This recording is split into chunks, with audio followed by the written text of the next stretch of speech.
Get ready for back to school with H&M. From mix and match basics to new denim styles, find their favorites for in and out of the classroom at your nearest H&M and on hm.com. Intro music.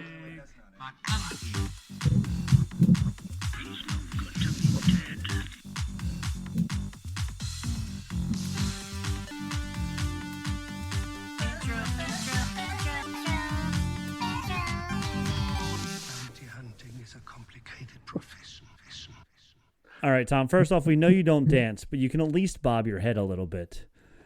I was actually reading something as that was going on. So Three of us are sitting here bobbing our head, and Tom's just laser focused on what he has locked in. It reminded me of that thing from reading Sesame something, Street where one of these guys is not, It's not like the other. one of these guys is not like the other. Well, that One is of these Tom guys for you. doing his own thing. Well, on that happy note, welcome to Bath and Milk Podcast presents Around the Dejarik Table, your hyperspace hangout where four Star Wars nerds sit down, roll the dice, and dive deep into the galaxy far, far away. So introducing really a man who needs no introduction, a man who can still fit into his Mandalorian armor, unlike Boba Fett. Our host, Rob. Hey, go Star Wars sports. Yay. Next, we have a smooth talker, almost as smooth as Lando from the Outer Rim, who could convince a Wookiee to shave. Give it up for Tom. But apparently I don't dance. I don't nod my head when music comes on. So I'll make sure I change that next time. You do dance that. Party. Next intro to Bath and Milk Podcast. I am doing a dance party. Love it. We also have, back as usual, we have basically a walking database of Star Wars knowledge. He has more knowledge than a Jedi holocron and the Jedi archives. We have Ken. Good is well good. It's good to be back here at the table, and it's a wild ride to be hanging out with you guys. And finally, we got the wild card sitting with us, who thinks Jar Jar just might have been onto something. You know, brace yourself for Mr. David. Hello there. And by the way, Lego Star Wars confirmed Darth Jar Jar, so maybe he was actually onto something there. Yes, in the mixed up one. What was that called? Yeah. Something Guardians of the Galaxy. Rebuild the Galaxy. Yes, yeah. Rebuild the Galaxy. They're coming out with a second season in the middle of September. I rewatched the first season because I saw the previews or the trailers for the second season, so I wanted to make sure that I remembered everything about the first one. It was cute. It was good. I liked it. Yeah, caught up on the Lego Star Wars lore. That's right. And the all jumbled up lore. Did any of you go out and buy the black Millennium Falcon? Not yet. It did come What down was in it, price, $1,000? No, it's smaller. It's not a black giant one. It's Okay. It's down to is it like 165 or something like that? Oh no, it's even less. That's 145. Oh, 145 wow. It's down to now. Okay. Yeah, you got to get it. I don't know when it's going out of print or whatever they call it. So just have to make sure you get it before then. It was the Death Star, the new Death Star that I saw. Yes, I did see that you as see well. The new Death Star? Yeah, that thing's going to be ridiculous. And I think it was $999. Yeah. And it's going to be like the size of a house. Like, I don't even know where anybody would put something like that. Ken had to build a whole coffee table around his last Millennium Falcon that he built. It's so big. Looks awesome. Kept in the middle of the night and just destroyed it all. That's right. I have the it's out of view, but I have the original Mandalorian ship. I forget the name of it off the top of my head. Razor Crest. Yes, the Razor Crest. And after I built it, I was so happy. And then at the end of the first season, spoiler alert, they blow it up.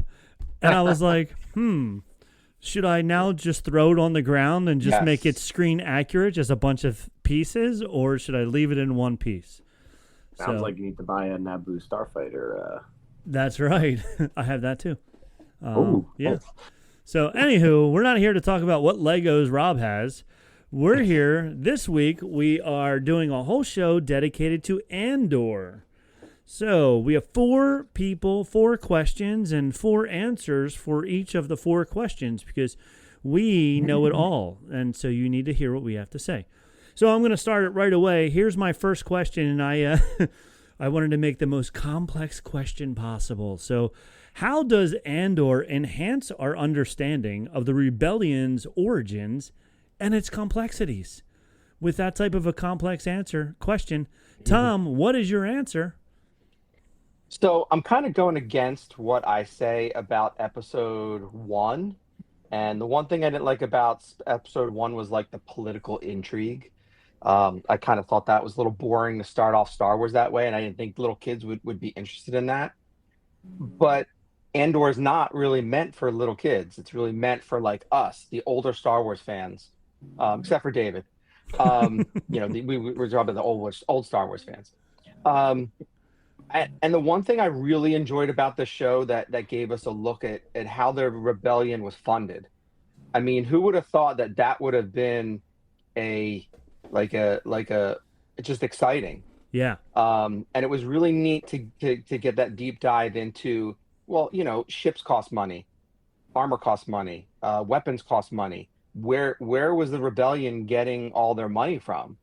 And I thought it was a really neat way to show us where the rebellion was getting their money from, how they were funded, how they had to keep it under wraps, because it's not like they could go and advertise and Right. say, oh yeah, we're collecting for the rebellion against the Empire. They couldn't do that. There were people on the streets. Right. It was kind of neat to show how they did it so secretively and tried to get this money and hide the money and basically like launder the money in a way to hide it from the Empire. So for me, that was really neat look at when the Andor showed that. It was a really neat look at that part of the rebellion that we really never thought about or got to see. So that's what I think. Ken, what do you think? I'm going to take from what you're talking about, how they got funded, and make it more personal. And there were so many different characters that we got introduced to in Andor.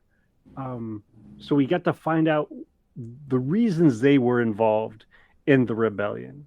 So whether it's from Cassian's childhood and being on a planet that was destroyed by the Empire, to Mon Mothma, who had worked tirelessly in the government thinking she was doing the right thing and finding out that she was involved with a monster to a certain degree, and the things that folks were willing to give up for the sake of participating in this rebellion. I mean, Mon Mothma literally gave her child away and let go of her family life for this cause that was greater than she was. And all of the characters had their own individual reasons for joining. How about you, Dave? What was some of the stuff that stood out to you?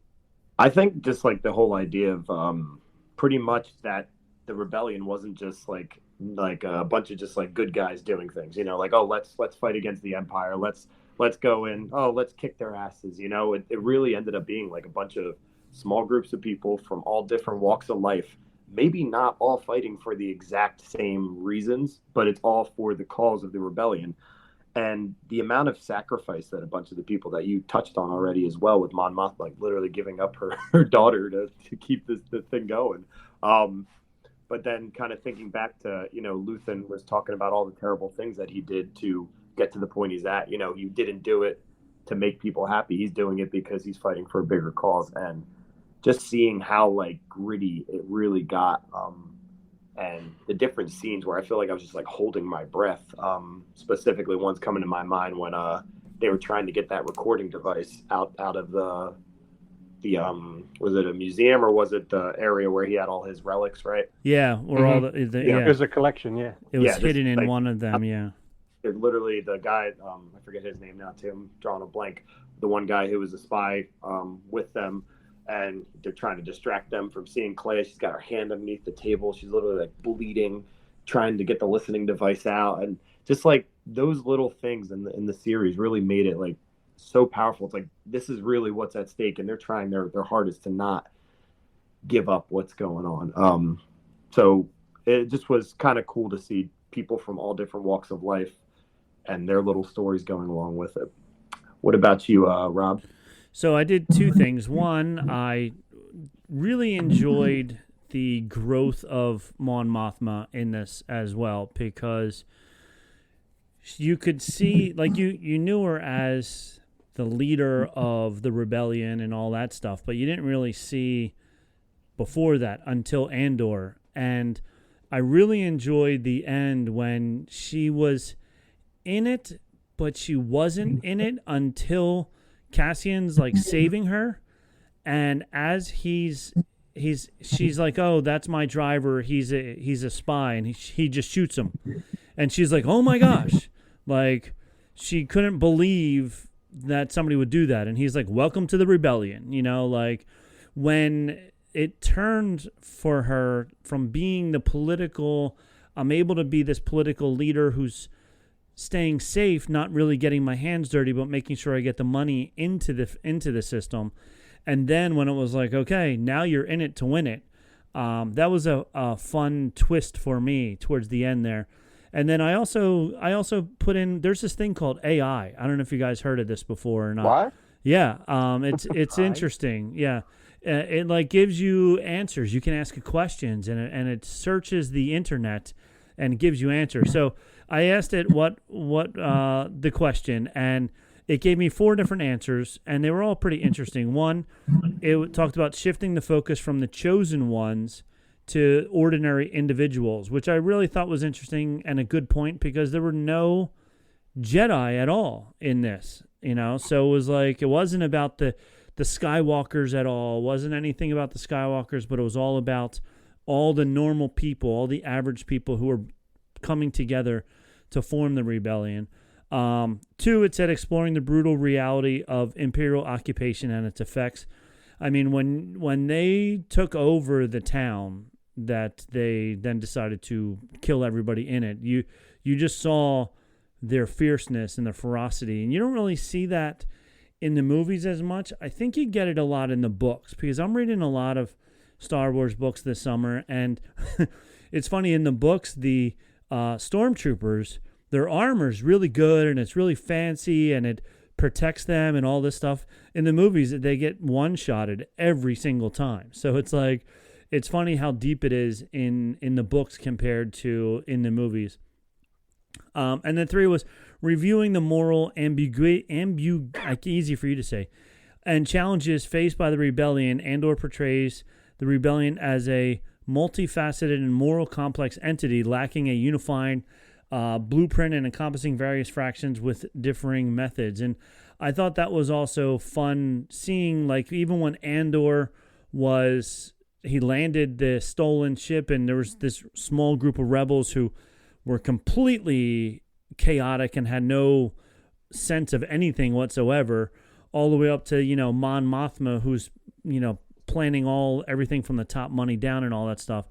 And Sal Guerrero was, you really saw the depth and the demise of Sal Guerrero with him and the drug that the gas that he loved to breathe in that gas. So that's it. So that's a lot what AI said. It was I found it very interesting, and I really enjoyed watching the rebellion just grow and form in the series. So that's it for me. Tom, what is your question? So my question is, did Andor season 2 top Mandalorian season 1? Now, after I watched Andor, I'm not going to give you my answer yet, but I'm just going to kind of throw this out there. After I watched season 1 of Andor, I'm like, this is a pretty good show. But season 2 was phenomenal, just like Mandalorian season 1 was phenomenal. So, putting those two against each other, which do you think is the better show? So I'm going to throw it over to Ken first. Yeah, about being the better show. I think it really depends on what you're comparing, because you can look at The Mandalorian and you could say The Mandalorian is better than Andor because The Mandalorian had more Mandalorians. You know, there was more of the lore related to that culture. There was more of the armor on screen, but Andor had just more everything from costumes to sets to techno dance music to political intrigue and deception and stories of characters that we knew, either, Mon Mothma, who we saw on the screen first in 1983, or Saw Gerrera, who we first saw in animated form, I think, in the Clone Wars. Mhm. So Andor was just more than The Mandalorian. And in terms of which one was better, for me, I can't say, because for me it's all one big tapestry, and I think it's all fantastic, and it just amazes me still. Here we are getting ready to celebrate the 49th birthday of Star Wars, and they're still able to put out more stuff that fills in the gaps, stuff that is brand new to us. Like, before Andor, we had never heard of Luthen Rael or Clea, or fill in the blank with the characters that were related to them, or even the individuals on Gorman, and expand the stories into what we know. I'm just going to say that both season 1 of The Mandalorian and Andor season 2 were fantastic, and everybody should watch them. What do you think, David? I think from a standpoint, thinking about like what did I like more? I think let's talk about the show as a whole, like Andor compared to The Mandalorian as a whole. Let's talk about all the seasons, right? I think Andor, both seasons, I think they were both, I'd say, close to perfect as it relates to kind of Star Wars content, where like Mandalorian, there were some really, really awesome episodes. And when I say really awesome, like, I mean really awesome. But then there were some episodes that I thought were, a couple duds, Filler here episodes. and there. So, yeah, exactly. The filler episodes, that's not even it. I just think some of what they did in like the later seasons and things, like some of the stuff was just kind of like, okay, what are we doing here? I really enjoyed the filler episodes, to be honest. But Andor as a whole, I think, was better. But I still have to give it to Mandalorian season 1 over Andor season 2, just because I feel like Mandalorian season 1 came at a time where there were a lot of Star Wars fans who were just extremely skeptical about just Star Wars being run by Disney at that point, after, not saying that the sequels flopped, but there were a lot of fans who were not happy with it, including a few of us, and when Mandalorian came out, it kind of shocked the world in a way where it's like, everybody was like, this is so awesome. Like, look at Baby Yoda, who ended up being Grogu, and then the Mandalorian, oh, Darksaber, oh, look, Luke Skywalker's back, and it really brought a lot of fans back into it and got people into the live action shows, got everybody on Disney Plus. That was like the first big show that was on Disney Plus. And it made Star Wars fans believe again. So just because of that, I'm going to give it to Mandalorian season 1 over Andor season 2. But I think as a whole, Andor is a better show than The Mandalorian. What about you? Who are we on? Rob here? Yep. Yeah. I have to think personally, which one have I watched more, and which one, if I were to sit down right now and turn on Disney Plus and I have to watch one or the other, which one am I going to turn on? And while Andor season 2, I did watch it a second time through, is amazing. Great storytelling. Just everything about it was great. Great Star Wars, great non-Star Wars stuff. Politically, for this time in America, it couldn't be any more perfect. But it was also a lot deeper of a show and really made you think, and like you have to pay attention to it. Where Mandalorian, you're just going to get a lot of shooting up stuff and space fights and little green guys who steal cookies from other people and things like that. So I think, me personally, if I'm told I have to sit down and watch one of the two of them right now, I'm going to put on Mandalorian season 1 again over Andor season 2. Is Andor an amazing both seasons and the following movie that was done before this? Is it an amazing trilogy? Yes. Is it the trilogy that Star Wars needed? Yes. But me personally, do I like Mandalorian a little bit more than Andor?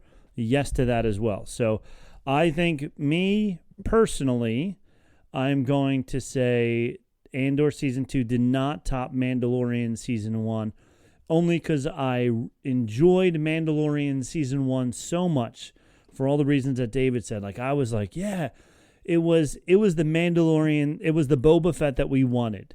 You know, he was awesome because he did everything that we thought the Boba Fett movie that was always in talks was going to be. So it was amazing. So I'm going to say no, but I'm also going to say that Andor is a phenomenal trilogy as a whole. So that's that. Tom, you asked the question. What is your answer? I really like your perspective on it, where you said, okay, if I sit down at Disney Plus, what am I going to watch? And I totally agree with you. If I were to, after this podcast, go sit down, I would probably watch Mandalorian. With that said, to me, Andor Season 2 is Star Wars perfection. It is the show and the story that I never knew that I wanted, that we got, that to me, it is my favorite Star Wars show, movie. I mean, it's a movie. It basically is a movie. It's a 12-episode movie. To me, it was perfection. As Ken said, the story, the costumes. I mean, you couldn't tell that it was CGI at all, anything. No. It was done so perfectly. It left me on the edge of it. My lightsaber just shut off. It left me on the edge of my seat. I wanted to just keep watching. Like, I didn't want there to be a break. I wanted to just keep watching it. I probably would have watched all 12 episodes in a row had they all come out together. I'm kind of glad there was a little bit of a break in between each 3 episodes. So I'm going to buck the trend here, and I'm going to say, to me, Andor Season 2 was Star Wars perfection. I'm not taking anything away. So if Andor Season 2 is a 10, for me, Mandalorian Season 1 is like a 9.8. It's like right behind it. They're both amazing shows. And as David said, Mandalorian Season 1 basically opened up the path for all these other Star Wars shows, because we didn't know if live action Star Wars was going to work, and Mandalorian proved that it could work. So really the credit does go to Mandalorian, but I just thought Andor Season 2 was perfection in my mind. Well, with that in mind, we have to remember that Andor came on the shoulders of all of that other stuff. So with all of that other stuff, we wouldn't have gotten Andor. And, you know, you give credit to Mandalorian. We should go back in time and give credit to the Star Wars Droids cartoon, because that was the first Star Wars on television that was episodic, that had little arcs to it, just like Andor did. So each of those 3 episodes were confined to an arc, and then the next 3 episodes were another arc. And that style of storytelling in Star Wars got its start 40 years ago in 1985 with Star Wars Droids cartoon, and it all added up to that awesome thing that we saw in Andor. Do you think they'd ever try that again with another show? Or do you think they'd be accused of like copying what Andor did? Oh, I think they're going to do more. I think they're going to do more like that, because they've shown that they have an audience for it. They've shown that it works, and they have all of the other benefits that came from building this. I mean, think about when Mandalorian came out, they had the wonderful technology of the volume, which was perfect for the time. And then they went back to these huge, gigantic sets, like on where was Mon Mothma's wedding? Where did they have? I forget the name of this. Chandrilla. Yeah, Chandrilla. Yeah. Uh-huh. Yeah. You know, so to have these huge sets, or the Gorman Plaza, So they've shown that they can do these glorious, huge scale things. I think there were more extras in the Gorman Massacre than there were in some of the other movies combined, and it's just wild to think that it all added up to that magical thing of Andor season 2. Yeah, so what you're saying now is that we can finally get Star Wars Underworld then. It'd be kind of fun. It would be fun. The rumors that we've heard is that they're combining some of those ideas into the Mando and Grogu movie. I don't know if it'll be as robust. I mean, they had, I think, 50 scripts for Star Wars Underworld. Yeah, and that's the problem. It may not be because it's an hour and 45-minute movie as opposed to long drawn out episodes. So they're probably not going to do it justice. Yeah, no, we talked about that last time and how few of us were worried about that ending up being like a flop, but we'll see. I also was listening. Somebody was talking about how Disney Plus, Disney's quarterly report just came out, and Disney Plus is losing money, and Andor was hundreds of millions of dollars it cost to produce the whole series, and they said that we may not see giant blockbuster series like this anymore on Disney Plus. They're going to go with like the latest Marvel TV show with the young kids or something like that. I forget what it was, but the budgets were a lot lower in other Disney series that they had than the Star Wars series. All the Star Wars budgets were so high, and the Marvel budgets, a lot of the Marvel budgets were so high that they're going to try and scale all this back to save money because Disney Plus is losing so much money. So it will be interesting if we get any more big blockbuster movie type series, or if they really scale everything down. And with that, there's also, the fear that AI is going to change all the animation and stuff, and it's going to make it so much cheaper and easier for people to do things. So it'll be interesting to see what happens if we get and how high the budgets are for the next Star Wars series that we get, because Andor was so expensive, and it was successful. I mean, everybody who saw it loved it, but Disney's not making money off of love. They're making money off of subs. And I'm sure they had a boost in subscriptions during that time, but I don't know if the boost that they got offset the hundreds of millions of dollars that they spent on the series. I'm sure that factored in the decision of making Mando a movie instead of a TV show, continue into another season of TV show. Yeah, I definitely think that was one of the factors. Sorry, Ken, what were you saying? Oh, I was just going to say, I don't know if anybody has really figured out the pricing benefits of streaming versus vintage cable. I mean, to your point about having subscribers rather, there may have been people who subscribed just to watch Andor, and then after Andor is over, they dropped it, and they're going to pick it back up again when another thing comes out that they want, because they're also going to pick up a subscription to HBO Max because there's a show there where they want to watch, and they're going to have the subscription for a couple months and then drop that. I think more of these subscription services are better if they bundle together with other services, because then I think you're going to get more subscribers. You get a bigger subscriber base if you start bundling these things together.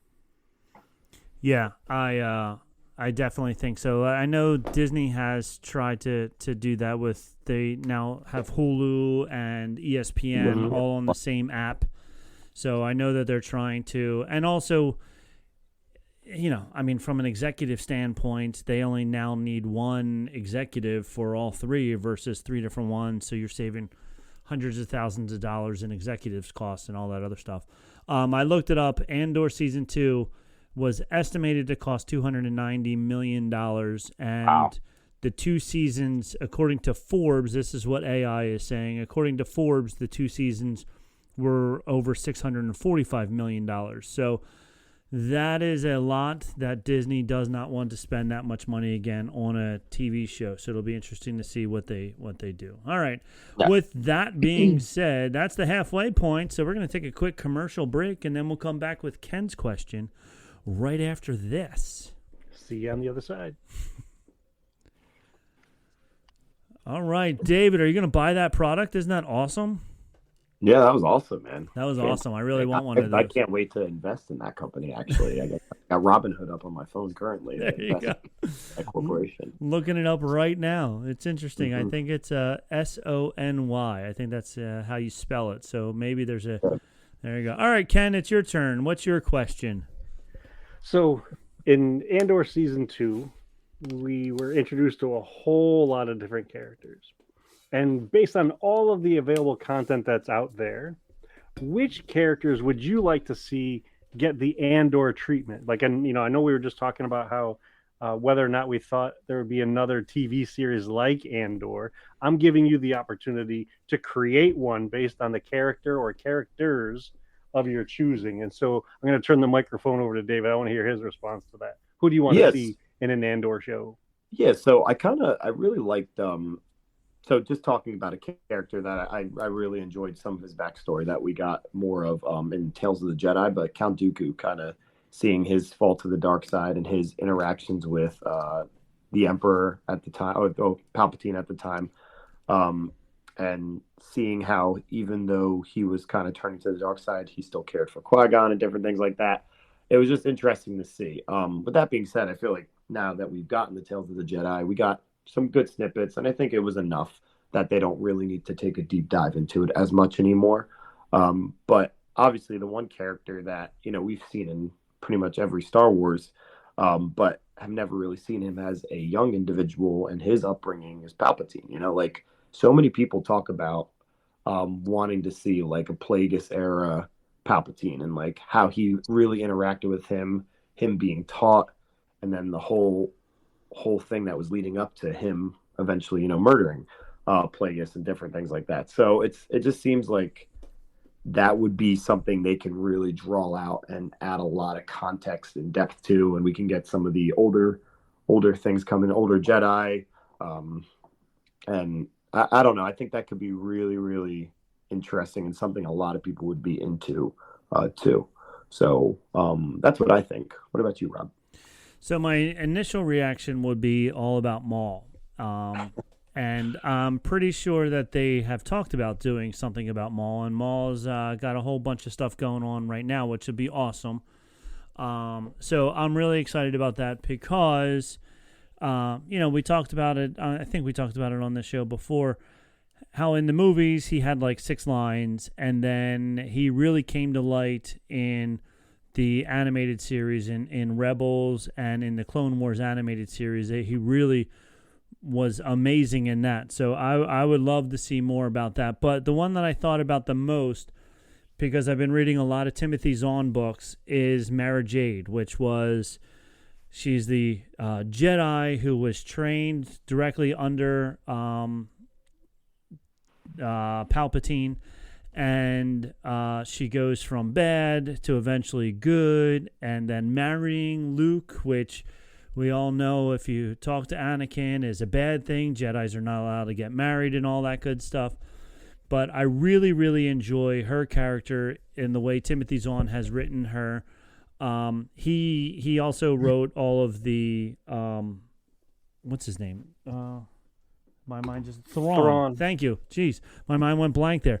He wrote all the Thrawn books, and I think Thrawn is one of the best Star Wars characters that have ever come to light. And the way he wrote Mara Jade is also really, really cool. So I would love to see her come into real life and not just be in Legends, but be part of a Disney Star Wars as well. That would be pretty cool. Whether they make her marry Luke or not, I don't know. But just having her, even if she turns from bad to good and they make a movie about it where she turns from bad to good, that would be really awesome. But that's my answer. That's who I would like to see because I really have enjoyed reading all about her this summer. So, Tom, what about you? Choo-choo. Did you hear that? I'm on the Maul train as well, Rob. They need to get Maul more screen time. And I know he's been in all the animated movies, but they perfectly set it up in Solo. And I know Solo's not the most popular movie, but the end of Solo, having Maul, the head of Crimson Dawn, We all thought that Dryden Voss was the big bad guy. Nope, he had a boss, and it was Maul. And I think it would be an awesome, awesome either movie, or I know we just talked about the TV shows. They're probably not going to do any big budget TV shows, but I would love to see Maul run the Crimson Dawn. I think that would be fantastic. They're not going to make a Solo 2, but maybe you could even work in Alden Ehrenreich's Han Solo into something like that, because I thought he did a really good job in Solo. It's another way to work in other characters. You could bring back Kira as a character, because she was working for him. I would really love to see Maul get his own movie or TV show. So that's my answer. Well, there would have been a great tie-in there they had been working with, I can't remember, is it Donald Glover?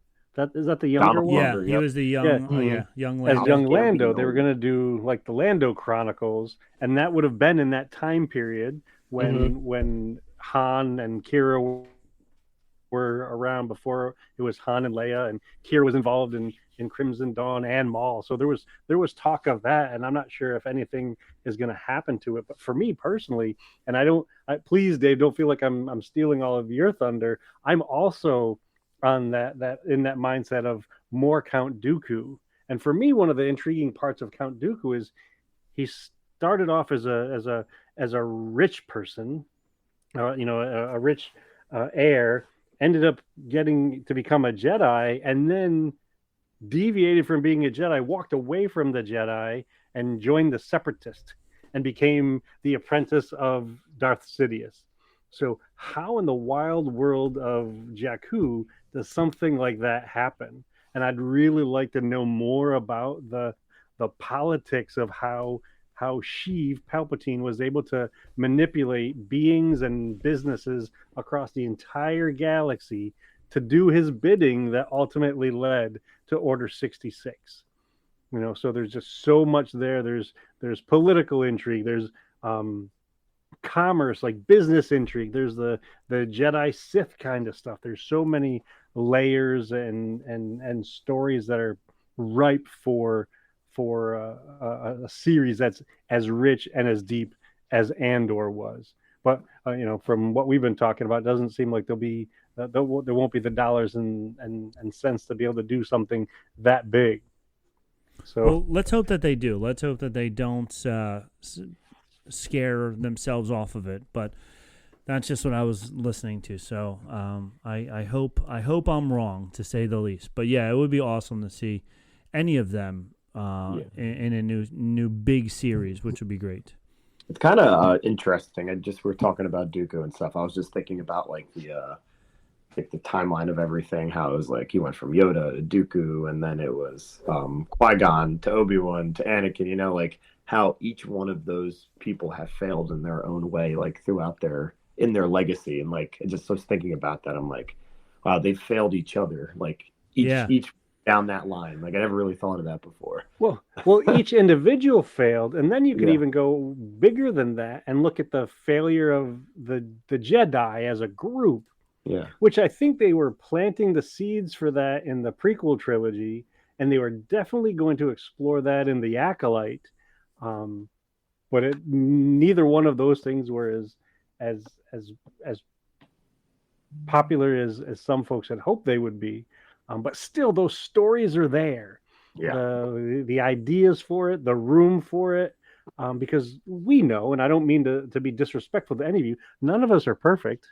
Right. So in the real world, there is imperfection. And even in this fantasy world, there is imperfection. And to be able to explore how someone with certain ideals gets twisted or leaned one way or the other is really intriguing. And the ripples of that, so this one decision by this one character at this one time can affect the people around him and the greater universe, so. Yeah.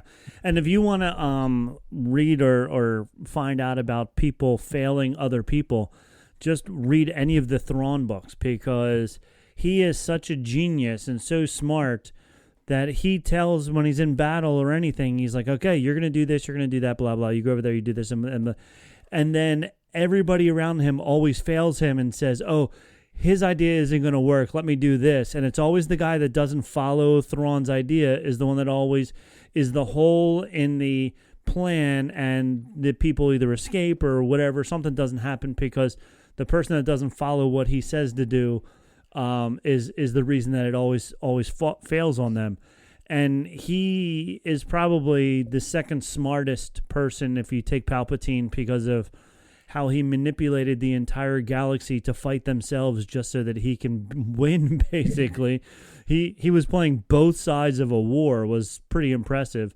I think Thrawn is the second smartest person in the galaxy behind Palpatine. So, yeah, so there's two different versions of this. You know, everybody else is failing you. And you just see Thrawn's frustration in the books because he's like, if you would have just listened to me, we would, type of thing, which is really funny. So, and I want to see more of everything you just said. I want to see more of that in Ahsoka season 2. Yeah, 100%. They didn't play that up enough in season 1. No, he was very minimal in season 1, and you don't really. Only people who read the books or even saw him in some of the cartoons. He was in Rebels as well. Only if you watched the cartoons or read the books, you knew how smart and how devious he was. Because in that series, all the fans were just like, yeah, Thrawn. But like, if you weren't a fan of Thrawn to begin with, you didn't know, and you're just like, whatever, it's just a blue dude. Like, I don't know. Yeah. And that's one of the challenges too, I think, is, you got a character like Thrawn who's been created by so many people, and whether you're talking about Dave Filoni or Timothy Zahn, and they have this long story that they're trying to share, and they can only share little bits of it at a time. This season of the show is 8 episodes, or this comic book run is 12 issues or what have you. But they have this story from here to there, and it takes time to get all of those other parts created and put out there for us. Yeah, and this is part of the reason why, we're talking about Disney like maybe not doing as well as it should be. It's also because like of all these different stories and things that fans need to get into to actually understand what's going on in these TV shows. Because of all the animated things, all of the novelizations that have come out, like it takes a lot to really get into it. And even just talking to my friends who like Star Wars, who are into the movies and into the mainstream TV shows that are brand new stories, I'll tell them like, yo, go watch Clone Wars season 7. And they refuse to because it's a cartoon. It's not live Star Wars. So it's like, they're really missing out on a lot of important information where they would enjoy, let's say, Ahsoka a little more. They would enjoy, drawing a blank on what I was trying to say, but that same idea of where we were going, it just makes it more difficult for a casual fan to get into those type of things. Like people have the same complaints about Marvel was what you're saying about Star Wars. So, and I have no complaints because I watch it all, I listen to it all. It's just right. Other people. Yeah. Even going back into Mando, which we talked about, Mando season 2.5 was the 4 episodes in Book of Boba Fett that you're like, oh.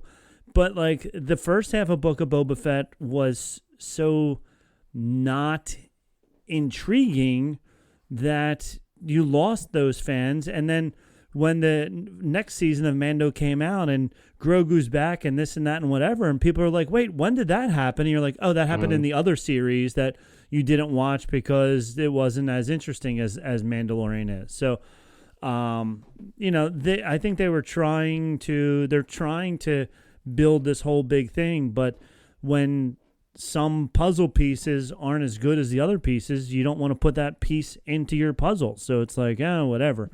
So people move on and whatever. All right, that's enough. We got way sidetracked. It is all good. Sidetracks are good. Sidetracks are good. No, 100%. It's definitely a great conversation. But we don't want to forget David's question. David has a question as well. So go ahead, David. Hit us up with it. Yeah, my question is, which character arc in season 2 surprised you the most? And the reason I'm asking is just because there was so much that kind of happened in such a short amount of time, and so much character growth from everybody, a lot of twists, turns, surprises. I thought it'd be an interesting question to talk about. So let's go with you, Rob, first. I like Cyril the best because from season 1 when he's just getting what's that?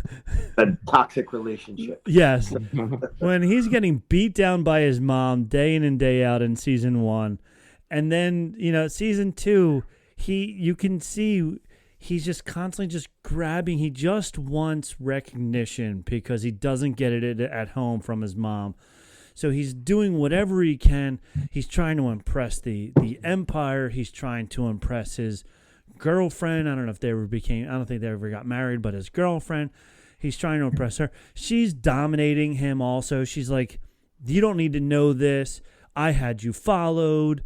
Even the one scene when he came home from vacation and she was like, turn the lights off. And he's like, don't you want to talk? And she's like, turn the lights off. And he's like, okay, like every angle. And then just how they, at the end, when he finally has had enough and he's like, I can't believe, you just used me. The Empire just used me. And then he goes out and he sees Andor and he's so mad because this is the guy he's been chasing for 2 seasons. And he's just about to kill him. And Andor says, who are you? And it's just like such a complete slap in the face because he's like, you don't know who I am. And then, and then he gets killed. So it was just like so much anguish in this guy, in him. And I just felt so bad for the guy. And then he finally's about to get his redemption. And the guy that he's getting his redemption on doesn't even know who he is. So it was awful. The last thing that he knows is a guy saying, who are you? So that's like a Thanos and Scarlet Witch situation there. Yeah. Who you are. All right, Tom, what do you think? Yeah, that's a good answer, Rob. And it makes me think of season 1. There was an episode, I don't know if it was like 3 or 4, but it was all about, Andor Rebellion. And then all of a sudden there was this episode about some random Imperial guy who, he didn't start in the Empire, whatever. He was, I can't remember, what company was that Cyril worked for? I don't remember. But you know what I'm talking about. And the whole episode was following his daily life, and Star Wars fans are like, "What's this crap? Like, I want to see a show about Andor and the Rebellion." And once you watch season 2, that episode perfectly fits. Yes. In season 1, like it totally makes sense. Yeah. And it totally shows you his story arc and where he started and what he was going through. And to me, that was like perfect foreshadowing for what they showed in season 2 and what happened at the end there, like what you're talking about. He was just kind of like an abused character that just wanted love. He just wanted recognition. He just wanted some love. He just wanted somebody to love him. But my answer is probably Clea because I didn't realize the relationship. Maybe I missed it. The relationship that she had with Luthen. And then there was that episode. I can't remember what episode it was in. Maybe in the 7, 8, 9, maybe, where they showed him kind of rescuing her as a young girl, and that kind of all made it make sense, their relationship, because it was pretty combative. I mean, she really doesn't take his what. So I just thought that was an interesting relationship between those two. And what was really interesting was that a lot of people look at it that Luthen saved her, but in some ways she saved him as well. I mean, you think about it, she had her button on the entire rebellion, her finger on the button of the entire rebellion. She could have blew up the whole thing. She really controlled the whole thing as much as Luthen did. So I thought she was just as important to the story as he was. And then to see her go back at the end there and be like, no, he knows too much. He needs to die. I think that's what Luthen would have wanted. Yeah. But she did the right thing.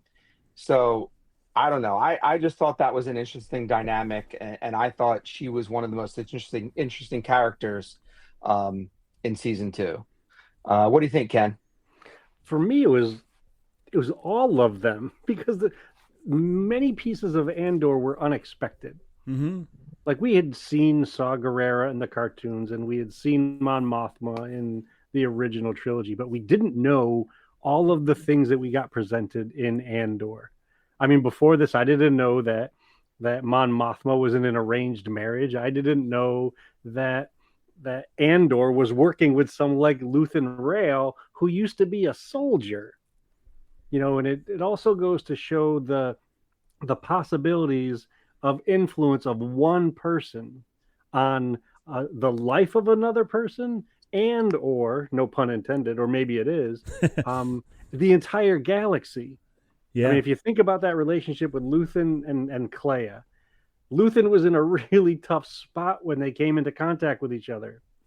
And we didn't find out about that until near the end of the second season. So we saw bits and pieces, and then we got that incredible set of flashbacks to when Luthen was a soldier and was in a state of shell shock, having found this child hiding in his gunship.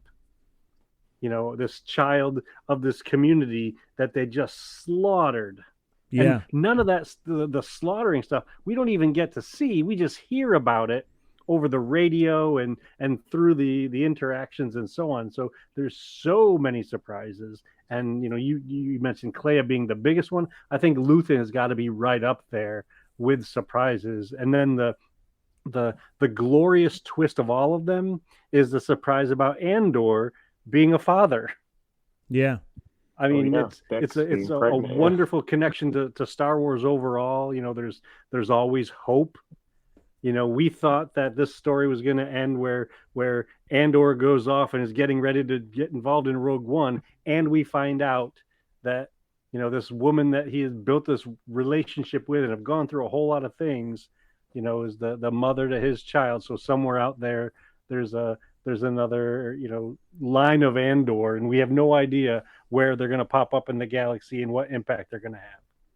And I also got to say, I'm very happy that B2EMO survived and was living a happy life on the grain planet. that episode where like you felt bad for the little droid because he's like, when's Andor coming back? And they're like, we don't know. And then they just leave him, and I'm just like, oh, he's like, it's like a puppy. It's like when those people who like have to move into a different apartment or something, and the apartment doesn't take pets, and then they have to just give up their pet. And I'm like, because that droid was a pet. I don't know what purpose it served other than to just follow him around all the time. It was like a little servant droid. Yeah. Well, Tony Gilroy's been interviewed, and he has said, as such, that was designed after his own family dog. Okay, perfect, because that's what it felt like to me. Yeah. So that was a wonderful connection between Tony as a person and the stuff he created on screen. And it really doesn't matter what our thoughts are, because we know that David has the right answer. That's right. What's your answer on this, David?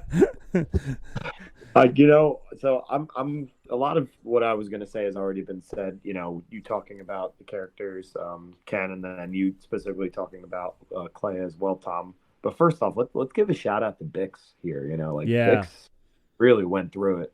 She sure did. Oh my gosh. Rebellion, and to come out still alive, one, and then two, to kind of see it all kind of come full circle at the end. You mentioned bearing Andor's child. It was kind of beautiful, great ending in that sense. So shout out to Bix. She went through it, but she came out alive. She made the right decisions for herself and for her, her future child. But I am going to go with Clea as well as one of my favorite character arcs in the show. We talked about her earlier too, and we were talking about the stake, what was at stake for the rebellion, and every decision that she made, it was like you said, Tom, she had her button on the whole entire rebellion. Any moment she could just burn the whole thing down. Mm-hmm. And her being able to carry all that weight behind the scenes without really anybody noticing. And then showing how messy everything can really be, and how she was able to maintain her calm and coolness throughout the whole entire thing. Seeing where she came from, where Luthen rescued her in the gunship, to where she is now, and then her making that sacrifice where she, ended up making that decision to end Luthen's life for the sake of the rebellion. So it's just, it was really, really cool. And, you know, I think I mentioned this in our last podcast, but her acting credits are very minimal, like the person who plays Clea. And like for her to put on a performance like that, where I think she was only in one other thing for like an episode as like a background person, for her to go put an acting performance out like that in one of the biggest Star Wars shows ever was just phenomenal. So shout out to her as well. And that is definitely the end of the podcast here. I think we made it through all 4 questions. Good job, everybody. Good job. I actually thought during season 1 that Clea was going to be like Darth Maul of the Crimson Dawn, where she was actually the head. Like, she was Luthen's boss. Like, I thought that's where they were going to go with that arc, that she was the one on all the way at the top of the pyramid. Well, she was. Oh, she is. Yeah. I mean, think about it. She is. Yeah. Well, good. Then I'm glad you guys think that way. Because she just wasn't a Sith Lord, right? She was the one. Darth Clea. Yeah. Yeah. She was the one that, I mean, Luthen taught her a lot, and I think she pushed for all of that as well. And I think that's what we got in some of those different flashbacks. Well, she controlled everything. Yeah, but there were some times when Luthen was trying to like put her in her place, which is where I thought then Luthen was in charge. But she'd give it back. She would give it back. She definitely would give it back. So I guess that's a question of the day then. Who was actually in charge, Clea or Luthen? There you go. And we really, all know the woman's actually in charge. That's right. Well, and if you think about it, we knew about neither of those characters from the original trilogy. Mm-mm. So that they were able to create this entire section of the history in this way at this time is remarkable. Yeah. 40 plus years after the original trilogy came out, that they offered up something this incredible. And you had mentioned earlier, Tom, about how this was like an adult Star Wars. Let's think about the adult stuff in it. I mean, there was definitely a lot more blood in it than we've seen in other Star Wars. There was an attempted sexual assault. Yeah. Oh my gosh. Star Wars. They went so dark in that episode. I was like, wow, for Disney, like this is, yeah. Like you said, shout out to Bix. I mean, between last season, her being tortured, and then this season, her just, trying to survive, and this jerk face of a Empire guy is like, look, I'll forget that you were here if you know what you have to do. And she did it. She didn't do that, but she did him really dirty. I was so proud of her. I was like, yeah, you go, girl. And then K2 using a human shield. So it was the most adult Star Wars we've ever had. Yeah. Perfection. Star Wars perfection. Yeah. I'm telling you. Yeah, but 10 out of 10. As George Lucas said, you make sure you're writing it for 12-year-old boys. Well, all of those 12-year-old boys have grown up now, Exactly. even David. Yeah, in one season. In one season. All right, well, as David said, that's all 4 questions. That's it. That was a great show all about Andor. If you are in the YouTube chat right now, 4481CL1, whoever you are, yes, definitely go watch Andor. It's amazing. It's even if you don't like Star Wars, it's great storytelling. It's a good war saga storytelling TV show. So definitely go watch it. And that fits right along with one of the last episodes that you recorded, the Newbie's Guide to Star Wars. Yeah, it's pick something, jump into it, and see where it takes you. Yeah, exactly. And if you're an adult and you want to get into the adult Star Wars, this is it. If you're a kid, you're going to watch something else. But if you're an adult and you want to watch something good, great storytelling, great acting, and has a little bit of Star Wars in there, this is the show for you. So, all right, Tom, why don't you take us out if you remember what your closing was from many... I don't remember my closing was, so you can take... Oh, I remember what our closing is. I think so. I think you know. I think I know what it is. All right, so, well, first, Rob, do you want to tell the audience about when our next podcast is? Yeah, so the regular Bantha Milk is back, but with a little bit of a twist. We don't have Nick on a regular basis anymore. He's very busy. But I do have James as my new co-host. He comes all the way from a show called DL Weekly. So I have him, and we are actually going to be recording another one next Monday, and then we're going to be going every other Monday after that. We're going to throw in, I'm going to try and keep this around the Dejarik table going like once a month, because it's tough for the four of us to get together every other week or whatever. So once a month, you'll be looking at these four beautiful faces, and we'll be chatting away some more, with our 4 questions and answers. And don't forget to check out all the other shows on the Ears Up Network. You got the main show, Ears Up. You got Scraping the Vault sometimes. You have The Supreme Resort. You have Puny Pod, which is a Marvel version of this. And, of course, you have us, Bantha Milk, over here. The Hub Crawl is a Disney-adjacent show. And I'm actually recording another episode right after this of the Hub Crawl, the after show of the Hub Crawl called Spokes. So find that. That's also on the Hub Crawl feed. That's just like this. This show was stolen from the Hub Crawl. 4 people talking, bringing up 4 questions. Theirs is all about Disney stuff, but we talk about one specific branch of Disney known as Star Wars. So that's all the important part of the Disney stuff, yes. Speaking of Star Wars, Tom will be in Star Wars land in a couple of weeks, next week, right? I will be finally making my own saber. There you go. He is very excited about that because bring somebody to record it off next podcast. Yeah, make sure Colleen records it because it's a lot of fun, and then that way you remember everything that was said and everything you did in there as well. And we won't make fun of you if there are tears involved. That's right. When you finally get to when you hold up your lightsaber, yes. And then you also have to do the posing in front of the Millennium Falcon as well. Rob said, make sure you do it at night so you can run around Star Wars land waving your lightsaber. That's a great suggestion. Yes. I missed out on that because I was on a I'm going to do it. David, David, what time did you, when you did it on the school trip, did you guys have to leave early, or you just didn't want... So it was during the day, but then I had a duty somewhere else afterwards, so I didn't get a chance to go back at night and wave it around and take pictures in the dark. Ruined all your fun. I have a video on my phone of me, it was my roommate. He took a video of me igniting the lightsaber in our hotel room in like the bathroom mirror. I was like, there we go, that's mine. That's that's awesome. I'll send it to you guys. That'll be fun, yeah. All right, so we'll be together sometime next month, and look for another episode of Bantha Milk next week with James and I. So, and then Tom, you remember what to say now?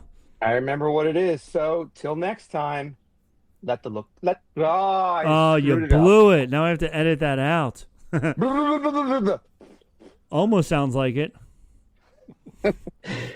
And the saying goes, or should have went, until next time, let the Wookiee win. That's right.